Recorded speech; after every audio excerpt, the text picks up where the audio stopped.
All right, hello everybody. It is August 22nd here, and I got some bad news this morning about Dan Kennedy. Um, I have got some pseudo confirmations of it that he's not in good shape, and they believe he's probably going to pass away pretty soon, if not already. Anyway, those of you that may have known him, he's a legendary marketer. I got the privilege of speaking on his stage in 2011 at the Glacier Kennedy event. And when I saw it this morning, I saw something on Facebook, a post about a tribute to him. And in there, it was very vague on what was going on, but there's a lot of different things. And I have confirmed from several people I know that he is in hospice care right now. So not sure, how that's going down, but what I heard was he had some sort of an infection coupled with a heart problem that sent him into a downward spiral that they don't believe he's going to recover from. So anyway, if you knew him, he might not be with us too much longer. The first thing I thought, and don't hold this against me and think I'm morbid or anything, but the first thing I thought, one of his key things is outrageous marketing, and I thought this might just be a marketing ploy. I'm kind of hoping that's not true, but if it was, it would be cool because that would mean he's still going to be with us. But anyway, I just couldn't resist but to have that thought go through my head. So anyway, pretty weird stuff. Back to Lewis sent me an email I got this morning about there was an article about basically about YouTube, or not YouTube, Yahoo and Google, and how Yahoo took its timely demise from taking a wrong direction, that Google, people are now recognizing that Google is kind of going the same direction, which I saw this years ago, and I've been saying this for quite some time. Nobody is invincible. Like back when Yahoo they had like an 80 to 90% market share. Everyone said they were unbeatable, that no one could touch them. And then this little company called Google came into the picture and literally swept them off their feet. And this is really directly related to how we look at things in the ACT program and how we do shifts. I talk about the Elvis Shift. A lot of a lot of companies go out of business because they don't make that shift. I mean, big companies that you think there's no way they would ever go under. What about Kodak? Kodak's a perfect example. They're a massive company selling a product that literally disappeared off the market because of a technology upgrade. Cameras went from film to digital. They didn't pay attention. They didn't shift with the market. And before you know it, they were upside down. And that happened to Yahoo. And way back, when Google was first percolating and coming on the scenes, they were looking at what Yahoo was doing wrong. And the biggest thing they were doing wrong was trying to manipulate the user experience. They were trying to guide you into all of their own properties. They had all these different portals. Like if you went on to YouTube back in those days and you ran any kind of a search for a keyword that had anything to do with a car, like an auto part or anything at all to do with a car, all of a sudden you would find yourself shifted automatically into one of their portals, their automotive portal. And now you're inside Yahoo's automotive portal and they're feeding you their own results. So they were really taking control of the user experience. And if you look at Google, what they're doing today, they're kind of doing the same thing. They're following in the footsteps of something that failed epically. So, Luis was asking in the email, what do I think? I've kind of been thinking that for a long time. Now, for the shift to happen, like for what happened with Google and Yahoo, you've got to have another major player sitting in the ranks waiting to take advantage.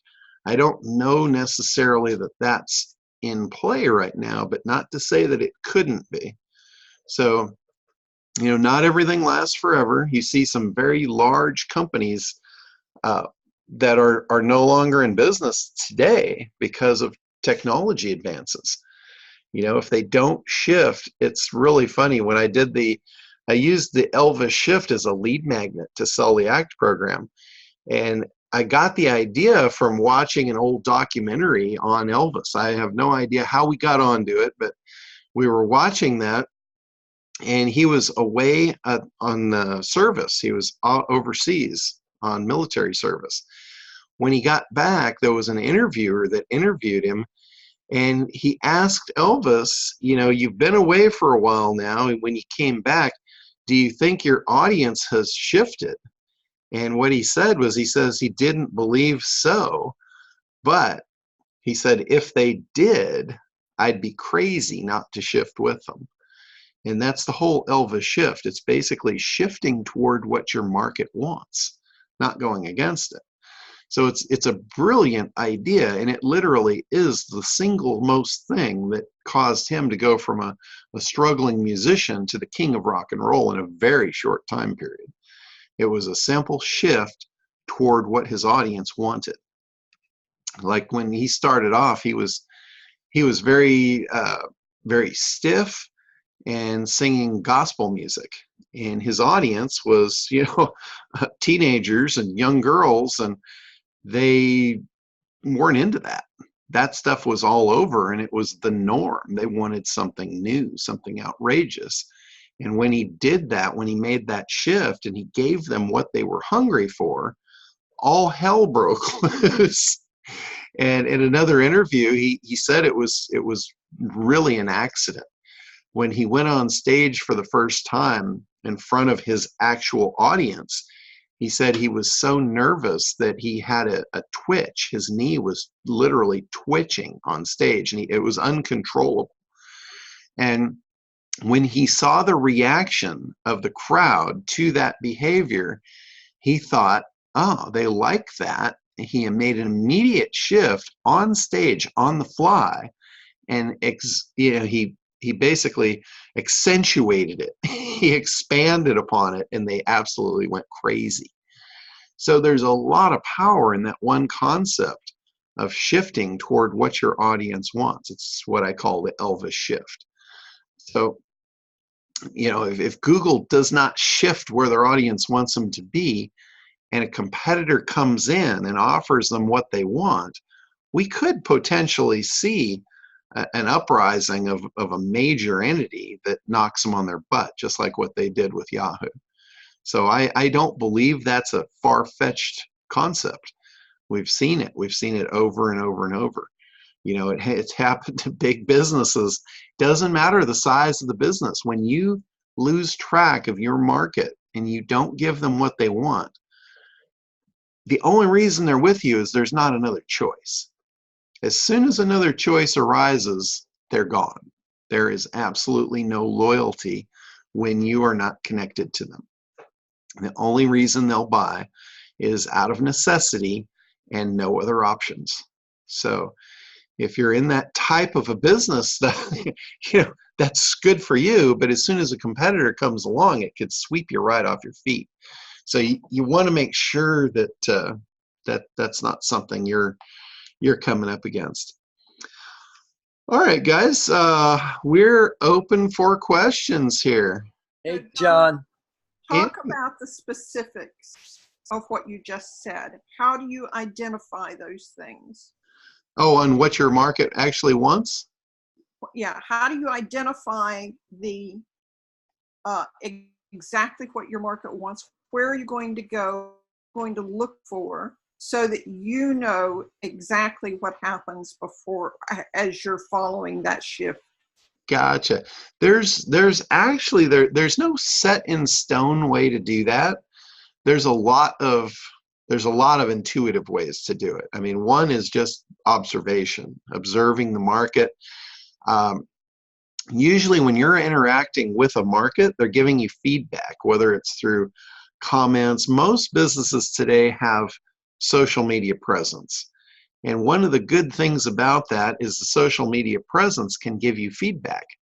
We didn't always have that. We had to talk to our customers, and a lot of businesses don't really do that.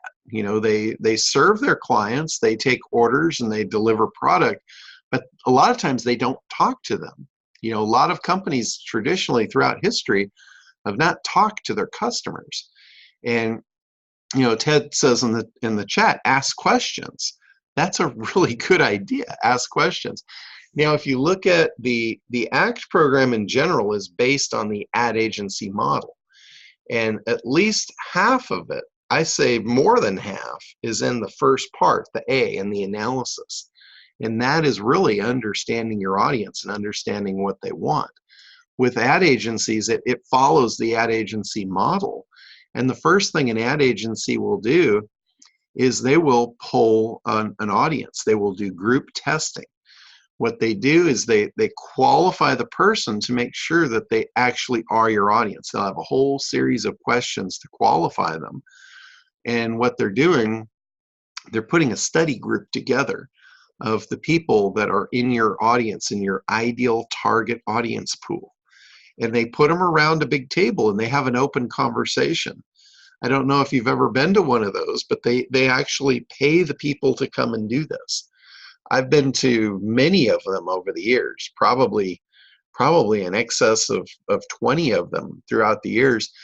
And there's actual mailing lists that you can get on to do this. It's really an interesting process. If you haven't done it, I would encourage you to try and find them. A lot of times they call them focus groups or market focus groups. And if you can find one near you, there's a bunch of them here in Southern California. And back when I first got married, this was 30 years ago, Barb saw something come through and it was a postcard. And she got us on a mailing list.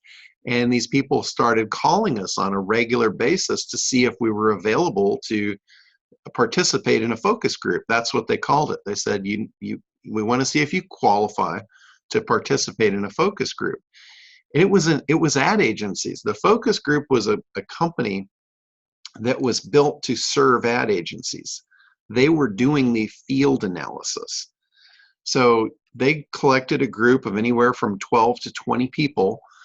A couple of times it was even a larger group, but generally 12 to 20 people. They'll bring them in. They'll typically let you sample something or read something, and then they'll have an open discussion of your reaction to it.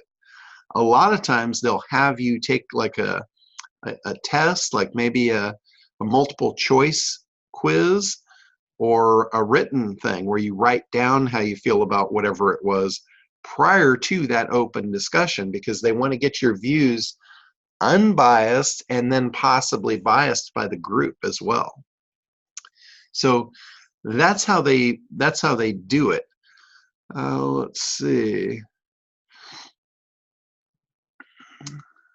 I was just reading Jim's comment there. I'll get to that in just a second here.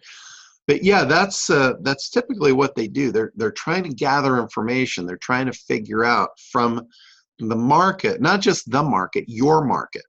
They're very specific when they qualify you in, and they're trying to get reaction to that. So that's a lot of times how it's done.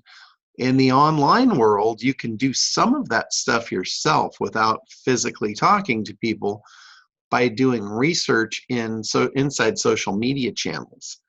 You can go in, you can do, like there's tools out there. Google has one called Trends, the Google Trends tool. It's one of the tools we talk about in the analysis piece. That's something that you can use to figure out, how markets are shifting, if something is trending upward or downward. If you're looking at trends, though, keep in mind that there's some kind of trends that are calendar specific. So if you're looking at a trend like, in November, December, you might be looking at a trend that is Christmas based. So don't expect that to be, normal after Christmas is over. So just, observe what needs to be observed to make sure you're basing your data on something meaningful. But that's one thing. Another one that's really good I've been using recently is SEMrush. I use it to figure out what people are interested in so we can create content for websites for SEO around it. But that data of what people are interested in, what articles they're reading, that can be a really good insight into what's important to them. So, that's some of the ways that you can do it. You can create focus groups. The online world has really opened this up and made things a lot easier, because most of the stuff I just talked about, you can do online as well as out in the real world. And before, it was pretty expensive. It's expensive to hire a focus group to do one of these studies for you.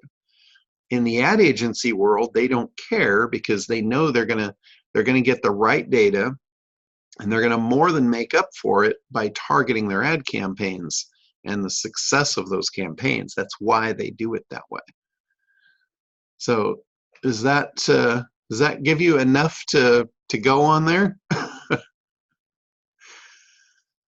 Yeah, I was just wondering if you had specifics that we might not think of. Yeah, that's kind of the stuff just off the top of my head. I know there's a lot of different tools out there.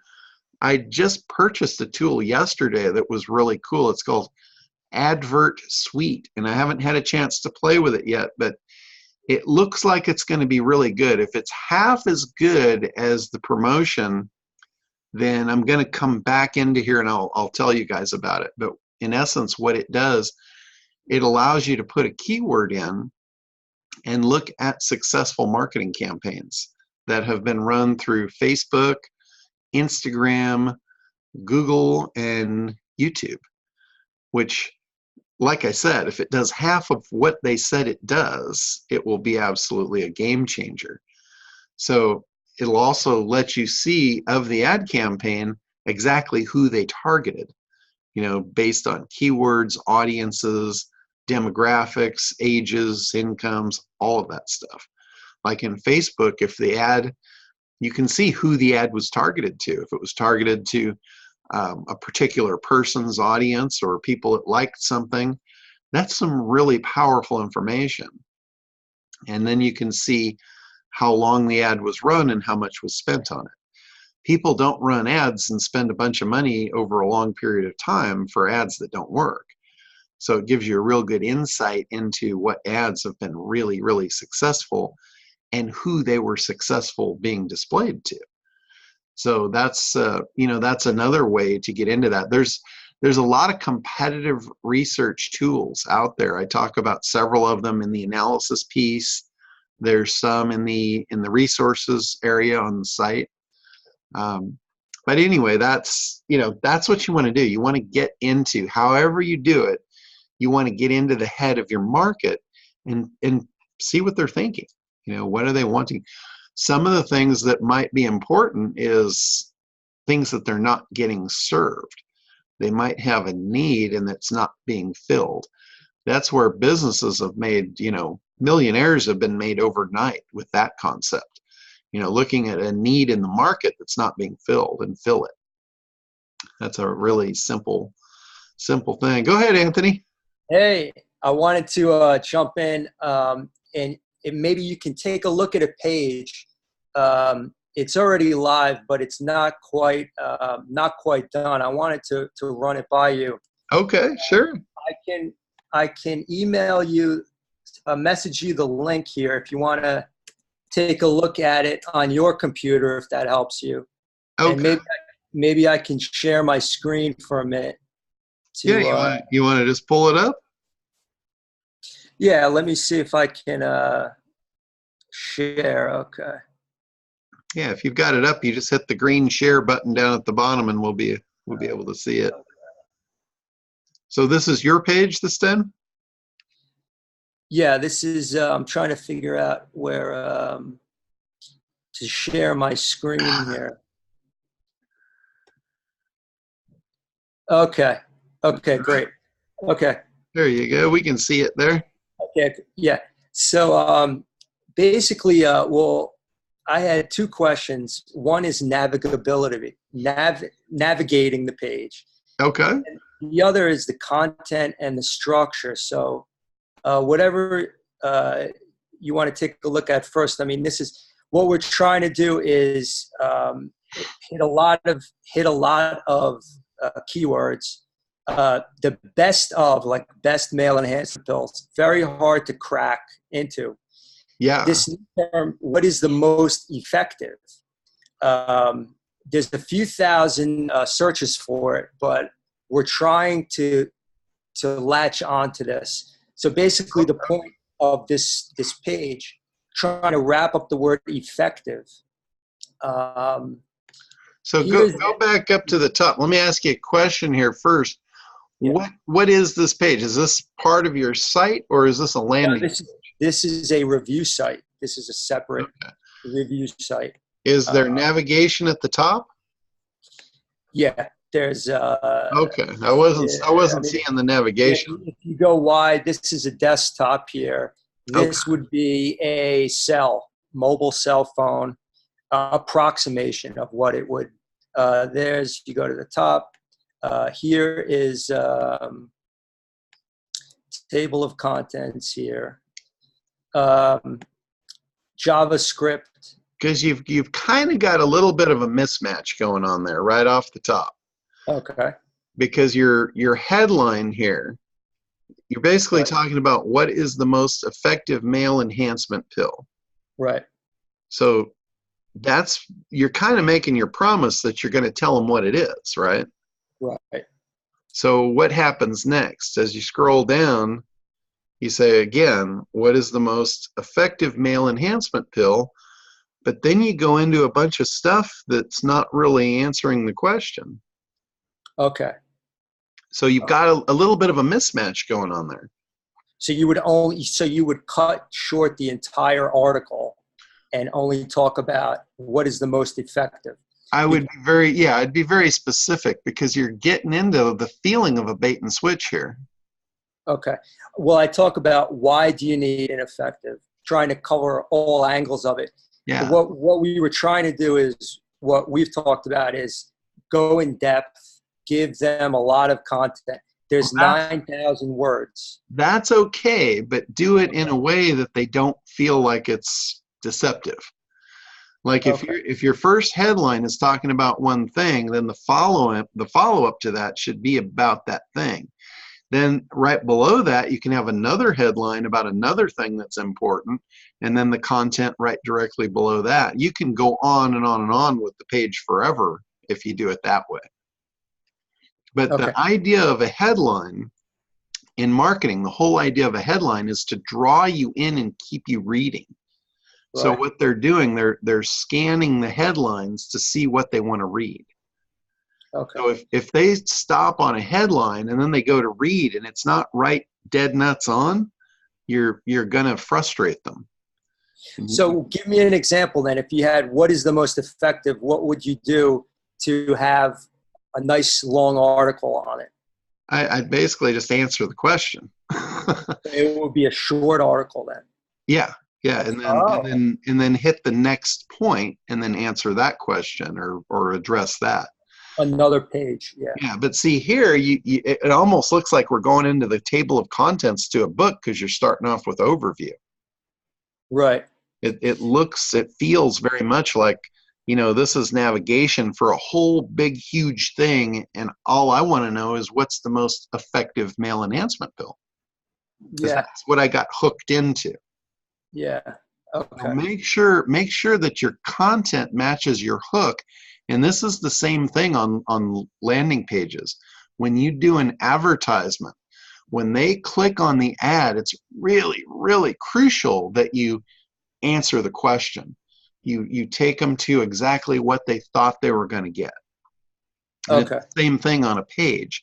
You can have, like, if all of these links, you've got 9 links there. If that's 9 important things, that's 9 headlines strewed throughout the page, that right directly after the headline, the content's super specific.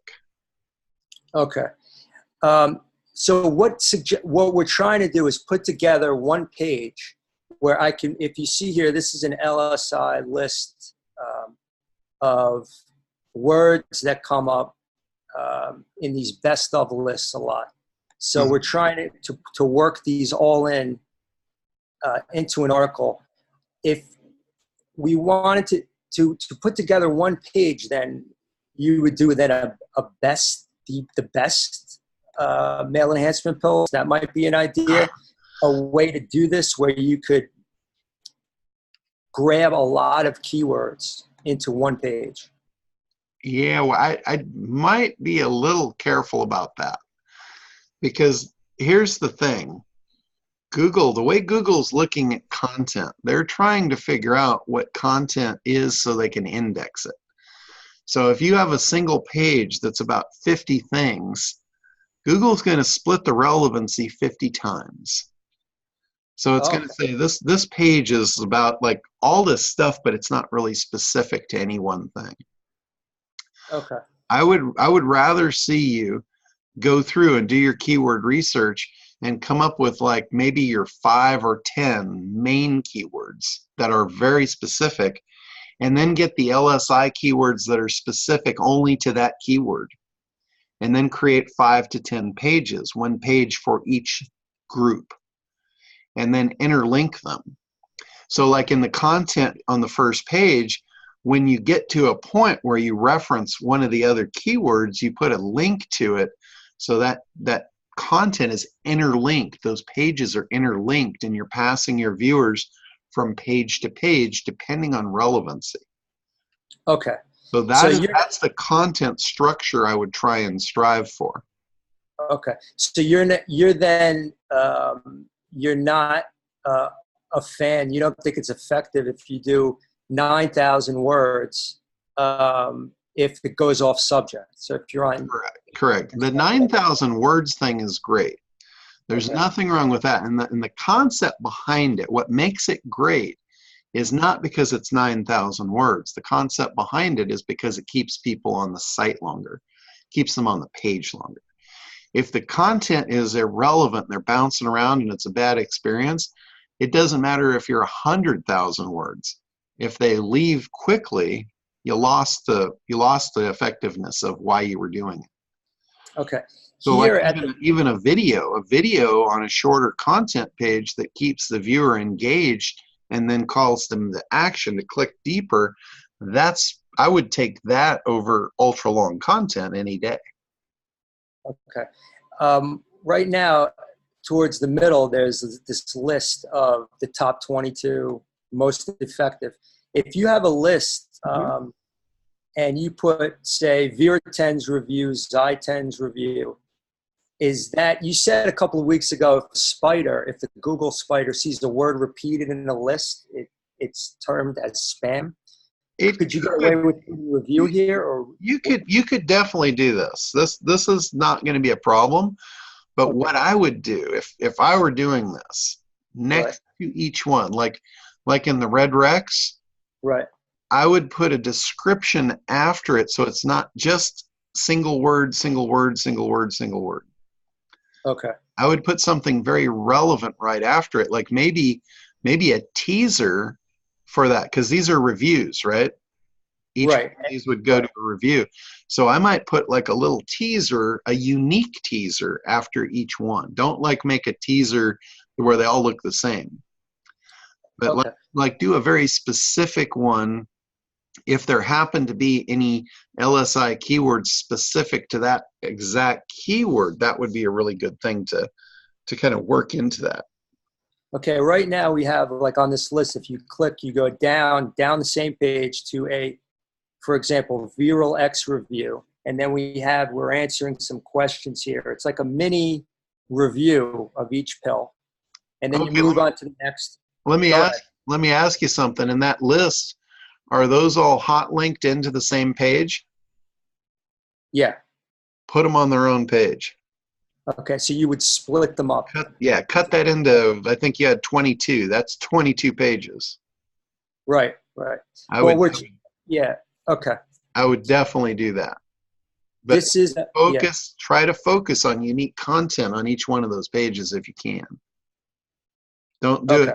Don't make it look like a shopping cart where each product has an almost identical description. with just words changed out. Don't do that. Do unique, really good, unique content. Okay. Okay. And this is, if you click this, you were talking about user interaction on the page. You think this is still a good idea if you have click to expand, for example, here, where they're interacting with the page? This is good? Yeah, that's good stuff. Absolutely. Okay. And if you have, if you put a video on top of these, you still think see, a lot of these reviews, I don't see that. You know, we don't see other reviews with videos. They might just be lazy. I would certainly try it. There's no reason not to try it. Right. And if you're the first one, I mean, people, let's face it, people would rather listen than read. I'll just tell you that right now. People would far rather listen than read. If I ever see a page that's all text, it's a crapshoot how far I'm going to scroll before I leave. If there's a video, I'm going to light that video up and I'm going to go about my business and I'm going to be listening. I'll be actively listening, but I'll be able to be doing something else. If I'm having to engage and read, I can't do anything. That's it. My time is shot. I'm totally into what I'm reading. With a video, though, that opens you up to keeping the person there without 100% time commitment. So okay, thanks. That makes sense. All right. Lewis asks, what has changed in the ACT program since summer of 2006 when he came out to LA and went through the course? As far as the actual ACT program, there's not a lot that's changed. The only thing really that's changed, there's been no fundamental changes because there really never will be in that program. There are some things that have been enhanced. Like, for instance, I recently figured out that I was missing a piece. We went into the freedom formula first, but there was a very small foundational piece that belonged on the front of the freedom formula that I didn't even think to include. And basically that is the concept, or the conversation rather, of what a real business actually is. And it's very simple. It's not a complex subject matter. It's really just making sure that everyone understands a business fundamentally is the buying and selling of something for a profit. And you would be shocked. I am shocked how many people I see that don't get that concept. If you don't get that concept, you are not in business. You're not going to be in business. And I don't know what you're doing, but it's not called a business. and seriously, you'd be shocked. I go to a lot of seminars and I see people that call themselves in business, but they've got nothing to sell. And it's like, what are you doing? You know, what's going on? It's not business. So I'm adding that piece in. I haven't done the video on it. I haven't quite figured out how deep I want to go in that, but I'm going to create a video that plugs in, and it's going to be like the first introductional piece to the ACT program, because what it does, it kind of sets the stage. And then we go into the freedom formula, because the purpose of the freedom formula, if you guys didn't get the connection of why I did that, the connection of the freedom formula is so you can attach to your own desired outcome. Most people don't believe they could ever have that kind of life. They don't believe they deserve it. They don't believe they're capable of it, and they don't believe it will ever happen. But when you do the freedom formula, you see real quickly, this is just math. You can have whatever life you want. But if you don't have a product or a service to sell to make a profit, then you've got no numbers to plug into the freedom formula. So that's why I need to do the first one first, then the freedom formula. Now the stage is set. Now your brain is open in a way where you're not going to fight it. You believe it's possible. And then the ACT program shows you how to get it. So it's, again, it's grab attention, create demand and desire, and then make an offer. So this process doesn't always have to be done for a sale. what I'm doing, once you've bought the ACT program, now I have to sell you on the idea that you can do it. So again, it's all marketing. If I don't sell you on the idea, then you're not going to consume the product, and I'll lose you. My goal in business is to create lifetime customers. So if I fail, if I lose you, I lose my primary goal in business, which is to create lifetime customers. And I don't want to do that. I'm here to serve. So I want to create a system that actually works, and it works for you, and you're with me forever. That's my goal in this whole thing, and that should be your goal too. We've had a couple of live events here at the house with, I do this with 4 people, and we're going to do a lot more of them. But the last 2, it's really come down to that, the importance of the lifetime value of a customer. That does so many things for you. It opens the door to how much you can afford to pay to acquire a customer. When you can pay more to acquire a customer than your competitor, they're done. You can just wipe them out. And a lot of people, that's what happens to them. They'll have a savvy competitor that understands that, and they can't compete. If they're basing how much they can spend to acquire a customer on the first sale, in certain markets, that can be suicidal to your business. So that's a really, really important concept. Anyway, let's. The point is that I saw the presentation in Notre Dame. Yes. I saw different things, different slides, different concepts. Maybe are the same concept, but they are explained differently. Yes, over the last couple of years, what's happened is I've gotten much better at explaining the stuff. The more I do it, what my problem was, I knew how to do it fundamentally in my head. I just didn't really know how to translate it for you guys.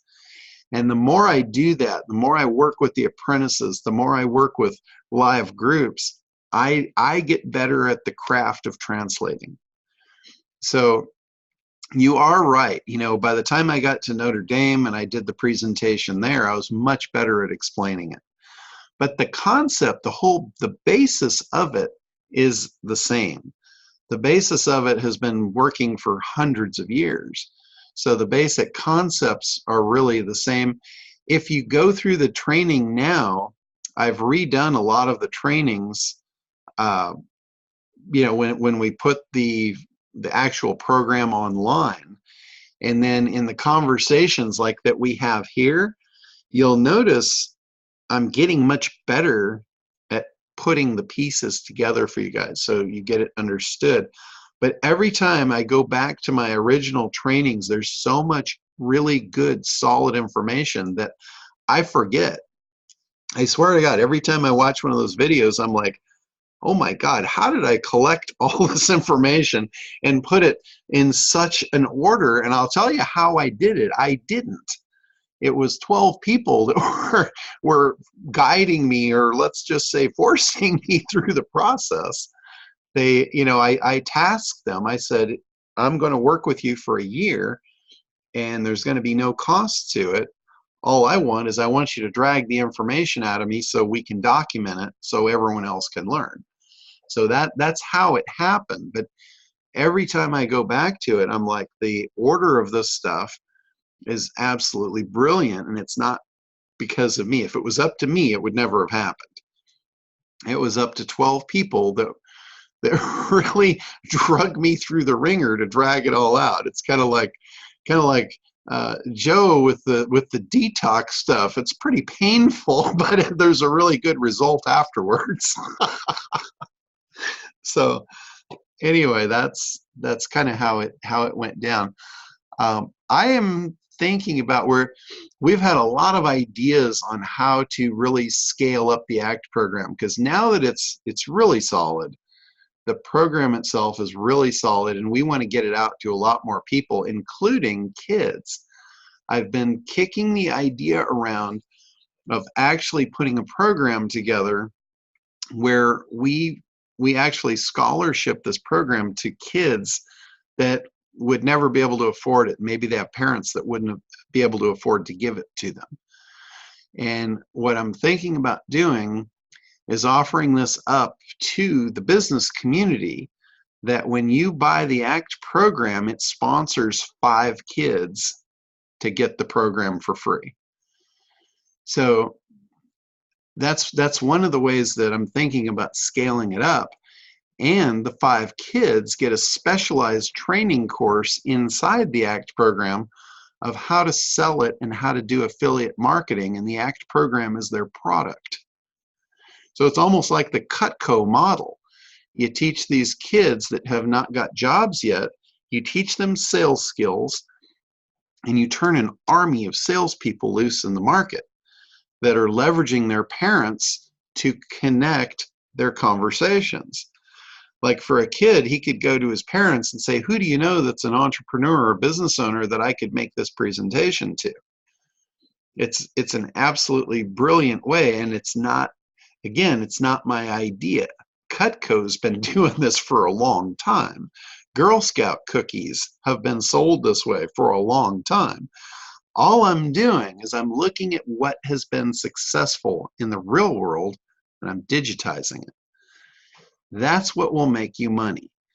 If you've got an idea or a business practice, a sales model that has worked in the real world, and you digitize it, you've got a winner. I can almost guarantee it. If it worked in the real world, it will work in the online world if you can figure out how to digitize it.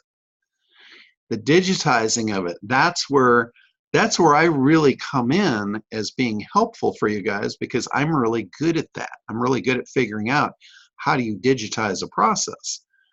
Like the whole idea of how do you put somebody behind the wheel when they're behind their computer? You 3-dimensionalize the benefit. You can do it. So it's really, it's really a powerful thing. Observation is one of the most powerful tools that we all have. And, a lot of you are into the thing that's called NLP. All NLP is observation. It's observing something that is working in the real world, and how do you replicate that model? That's all it is. It's just communication. If a thing is communicated in a certain way and a result comes from it, and it's done again and again and again, and the same result keeps coming from that, that's a pattern. NLP is just about identifying those patterns and replicating them for communication, mostly. Sometimes it's so you can communicate with yourself. If you've got limiting beliefs, that's a communication problem between your heart and your head. Your subconscious thinks something, your conscious thinks something else, and you've got some sort of a conflict going on. So NLP, they can bring in a script, so to speak, where the two can now talk to each other and get in conjunction. They can get in alignment. And then all of a sudden, the problem disappears. And all that is, that's just an observation. Somebody made that observation, they tested it on a second subject, and it worked. And it worked on the third one, and the fourth one, and the fifth one, and it never didn't work. That's the same thing with sales, a sales script. When you figure out a script that works over and over and over in the real world by observation of real people doing real things, and you see something that works, and we can replicate that and digitize it, now you can automate the process. That's where people make a lot of money online. If you go just 2 feet to the side of any of that, that's where people struggle, because they're trying to do something that never worked in the real world, and it's not going to work online. I don't know where this thing came from, but ever since I've been introduced to the internet, which was a very long time ago, I had heard of it and I was introduced to it long before I got into it, which was in about 95. As soon as I started hearing about it, I was hearing these outrageous claims of the way that people were going to get rich. And everybody kind of got the idea they were going to jump into this, and anybody that has a website has a business, and they're going to make money overnight, and they're going to quit their job, and all this crap that is just total bullshit. It's not based on anything. You know, now if you had a real business and you had a real sales process and you were selling things in the real world, and now the internet comes along and you have a new sales channel, yes, you're going to make more money. You're going to possibly make a lot of money if you don't have any competitors doing it. The shift has been going on for a very long time. Think about when the world revolved around, and all local business revolved around the yellow pages. You know, just go back a few years before the internet. If a local business did not advertise on the yellow pages, they weren't going to survive. No one would know about them. No one would find them. Now think about that. That's an observation of customers. Their customers were in a certain place looking for them. Stay with me here for a second. You're going to see the connection very clearly. Yellow pages, all your customers are here looking for you. You're not there, you're out of business. Let's move that timeline down the way. A technology shift, just like the digital camera that put Kodak out of business because they didn't pay attention. A shift. Where'd the customers go? They're no longer in the yellow pages. Where are they? They're in Google, they're in Yahoo, they're in Bing. That's the new yellow pages. So that was a monumental shift in the buyer habits. The buyers didn't shift, it was just the technology allowed them a better way to find you. The yellow pages went out the window. So today, the new yellow pages that we call Google, guess what? If you're not there, what are you? You're out of business. So you see the correlation there? It's very clear. It's all by observation. If you're struggling in business, it's probably because you're not observing the market. Something might have shifted. It's just like, you know, Lewis brought that to my attention this morning about, you know, the whole thing is Google paying attention to their audience. I don't think they are, because I know a lot of people are very unhappy with their practices and their politics and their actions.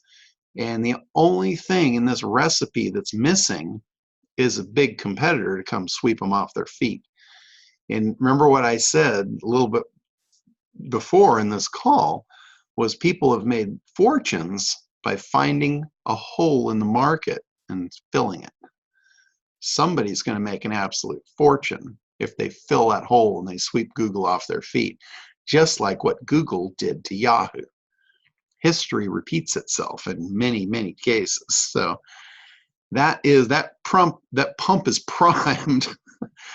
I had often thought about going in and consulting with Bing and telling Bing how to do it, because Bing is the most likely candidate. They're poised for it. I just don't know why they haven't done it yet. They're big enough, they're strong enough, and they've just been quiet. They're silent. They're not attacking the monster. And the monster is rolled over. The monster's got complacent. He's on his back, you know, thinking his belly's getting rubbed, and they could come in and stick a fork in him real fast, real easily, just by coming in with the same concept of what Google did. You know how Google did it? They came in with the concept of simple search, a white page with a search box and nothing around it. They were giving people what they wanted. They wanted unbiased results. Well, the results from Google at this point are anything but unbiased. They're very heavily favored toward brands, big brands. And that basically means they're eliminating your ability to find the little niche manufacturers and people that you really want. And they're not paying attention to their market. So let's see. Let me go through the questions here. All right. Okay, Jim wants to know if I can get to the question above. You want to come out, Jim, and lay it on me?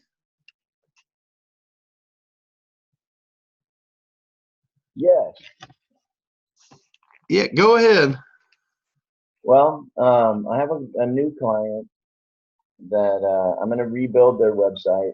I'm going to do the on-page SEO, and then they want to do 6 months of SEO at 500 a month. I have my ideas. I'm comfortable with the on-page SEO, but I just want to see what tools you might recommend, particularly. So the ideas that I have in mind is I have an aggregator for local directory listings. I think that for $50 a month, that would be a really good idea. Okay. Helping them with a system to continue to get Yelp, Google, and Facebook 5-star reviews. And then we're going to do videos and embed them. I'll help them with content creation. Their competition isn't that tough. I think the area where I'm not really sure how to do it the most efficiently is maybe with backlinks and then other ideas you have. And I think strong backlinks that are relevant would be some of the tree business or tree education associations. That would be super strong to get them on there. Maybe post some articles elsewhere. But I just want to see what am I missing? What would you recommend? In an ideal world, I'd either have team for this or some systems that get good results. And what I'd love to do is get them enough results where they can continue on with me. Yeah, absolutely. That's the whole thing. You want to get them where they're a lifetime customer. I'll tell you, for a lot of the stuff that you're mentioning, 500 a month is not very much that's not very much budget to cover all that stuff. The directory listings, I know you've got an aggregator, but I'll tell you, for directory listings, one of the biggest ripoffs in the whole SEO world is paying monthly for directory listings, because you only do them once. So I would get them done, but there's no reason you need to pay $50 a month to keep those listings right. Once those listings are in place, they're there. Okay. The only reason you would need an aggregator is if you did a change of address or something and you wanted an easy way to update them all. Right. And that's what they sell you on. They sell you on that. Most people are not going to move their business within 5 years. So it's like they're collecting money for 5 years for you to do something that you could have done with a 1-month budget. So what do you recommend for that? The listings are good. There's several different companies out there. I think one is called a local SEO company out of Canada. I think it's called White Spark. I'd have to check. I think that's the name though, and they'll do those listings for you. You can get the aggregator to do them. You just don't need to keep them on for very long. Just a month or two. Once the listings are done, you can cancel the service. Okay. Just don't get stuck in like a 1-year contract on that thing. Mm-hmm. Make sure that it's basically you're doing directory submissions basically. Yeah. When you do that, what you're doing with a directory submission, it's not necessarily about the links it's building, because those links are going out to everybody. It's all the same kind of stuff. It's not really that heavily weighted as far as link building. But what's important is the connection of what's called the NAP, the name, address, phone number, and that creates a citation. A citation is basically an instance of your exact name, address, and phone number out across the internet. The more times it's seen, the more Google trusts that this is the real deal, it's the real information, and it passes that authority to the website. So what you want to do, the thing is, how do I figure out what my NAP is? Because I'm talking like the difference between AVE and spelling out avenue. That can break it. Totally. What you want is you want them all the same, and you want them the same in regards to what Google thinks it is. So do your Google My Business first, get that listing in place. Excuse me. Bless you. Get that, thank you. Get that listing in place first, and then go by what Google says it is. Okay. You know, because they will change things. They'll change like avenue to av or whatever. They might even rehyphenate your phone number, you know, the way they want it, the way they think it is. And whatever they think it is, just take that as gospel. That's your NAP. Got it. Thank you. Copy that down, put it in a Word document or a text file somewhere so you don't ever make a mistake. Copy and paste it everywhere. Don't type it in, because, you know, eventually if you just miss one keystroke, you broke it.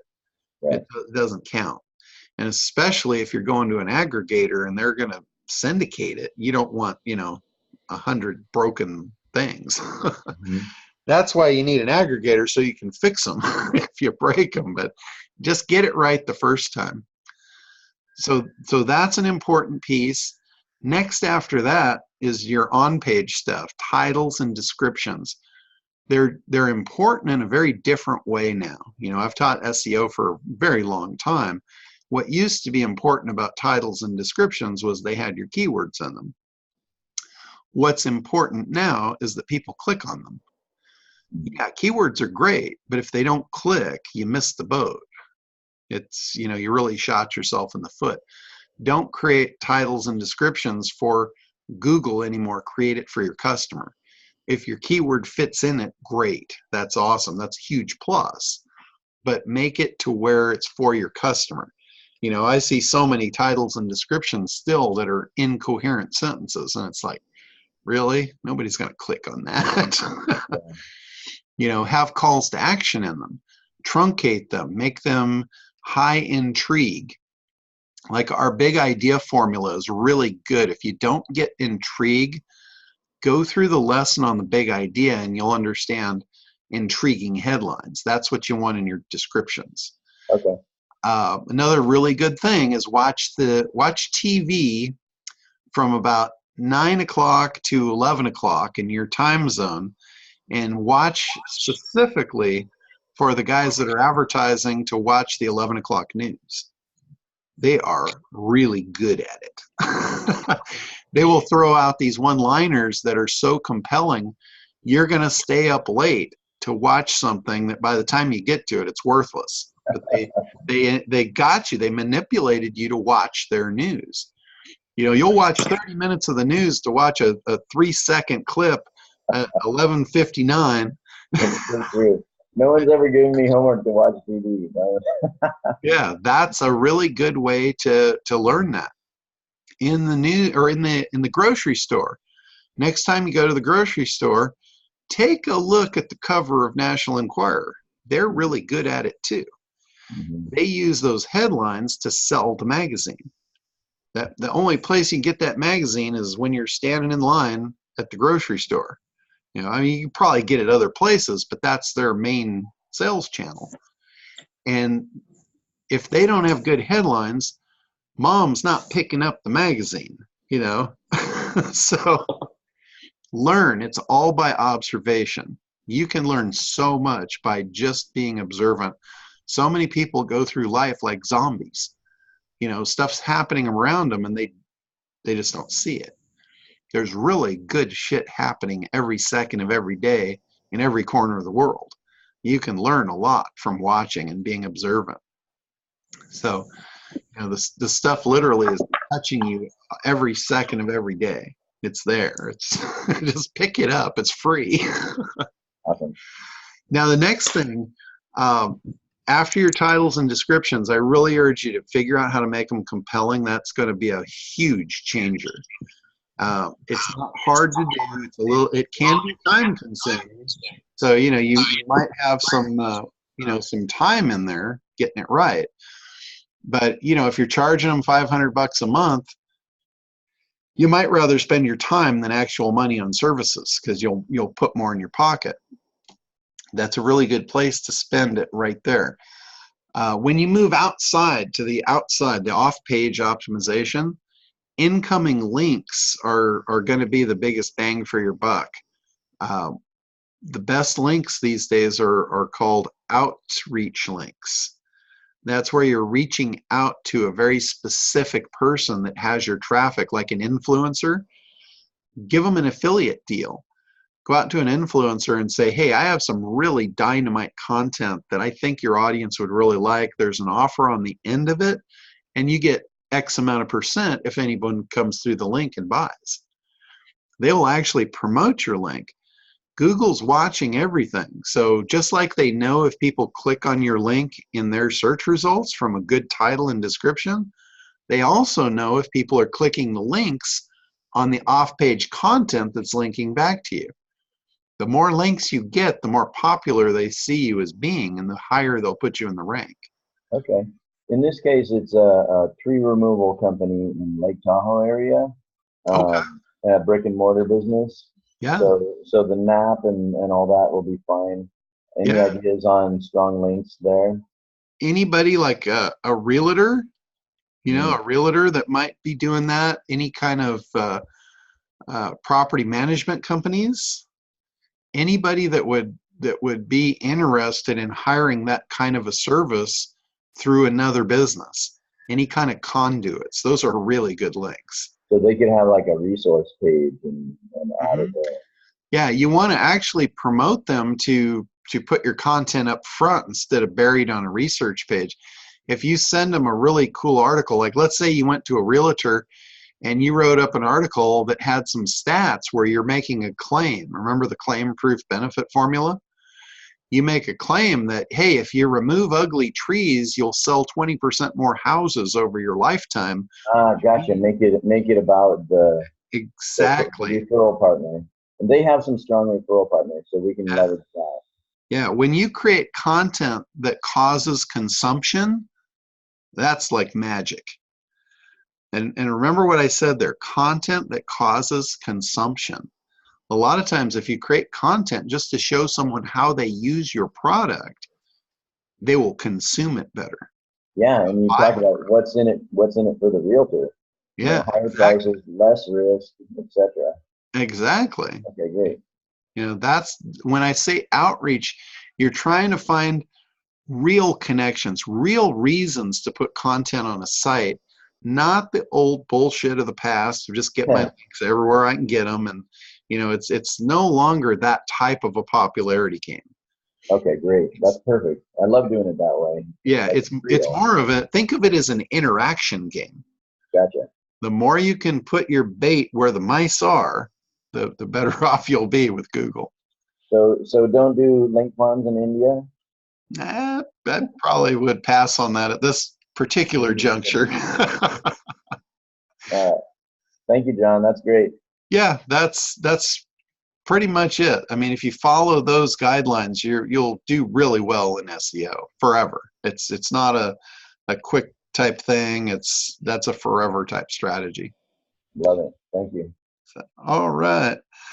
Okay, guys, any last questions? Last chance here for today. Next week, I'm pretty sure I'm going to send out a notice that I'm going to be at a conference on Thursday. So I may change the call to either Wednesday or Friday, but I will let you guys know. It's not going to be our normal time. I might just make it earlier on Thursday. So, all right. Steven, you had something? No, I do, John. Oh, okay. Go ahead, Joe. I'm on my phone. I hope you can hear me. On the ACT program, so I took on 4 of those Gen M students. Okay, perfect. And I'm just taking them through it, and it's like you said. Well, first of all, they're all eating it up. Yes, they love it. It's like they're ahead of me. I got to keep going to the next step. And I started with the freedom formula. Okay. And, I'm a CPA, so I'm looking at this, and I always started my clients with their budget. Like, where are they now? Yeah. So I'm thinking about just applying this to what I've already done, but starting with your freedom formula, and then they see where they are now. Well, keep in mind, Joe, your customers are different than mine. Yes. When my No, I understand that. Yeah, when my customers are coming to me for the ACT program, the reason the freedom formula is so important is because of the disbelief. If I don't eliminate I went through, listen, I went through that myself. yeah, but your customers might have a different thing. You might have to give them a different pre-frame, and then Oh, yeah? and then the freedom formula is probably a good second step for them. What you might have is you might have an objection of, I don't need bookkeeping. You might have the objection of, well, I can do it myself. And Well, okay, so so what's happened, it's not even the bookkeeping. This is like my business advisory services. okay. This is like a mentoring program, just taking them through the steps, which I always had, but now adding stuff like that. You know, to me, the freedom formula, looking at that, that's going to motivate them to start doing something. Yeah, in that case, you're right. If you're coaching them for business growth, then yes, that's a perfect plug-in. Yeah, and John, not only them, the students, they're like, oh, they keep thanking me. Oh yeah. I get the same thing. Everybody I run through, they're like, oh my God, this is the best training I've ever been through. And they've been through a lot of training too. I think it's eye-opening, like it was for me, and it's eye-opening for them. But now let me ask you the question. So I hired somebody. He might be in on the meeting now. I don't know, Mark. But I'm taking him through the ACT program for my affiliate marketing program. Okay. Does that make sense? Yeah, absolutely. He's still there. He just okay. in the chat. He's right next to you on my screen. Okay. I can't see him. I'm on my phone. But so I started Mark with the freedom formula, and we're just going to go through the whole ACT program to find the best affiliate partners for us and influencers. Yeah. So when you're doing that, like when you're doing your analysis, you're actually, for affiliate marketing, you're creating a different funnel, and your avatar is the influencers. Right. Okay. Keep in mind when you're creating that particular funnel, because that is a funnel. That's another funnel.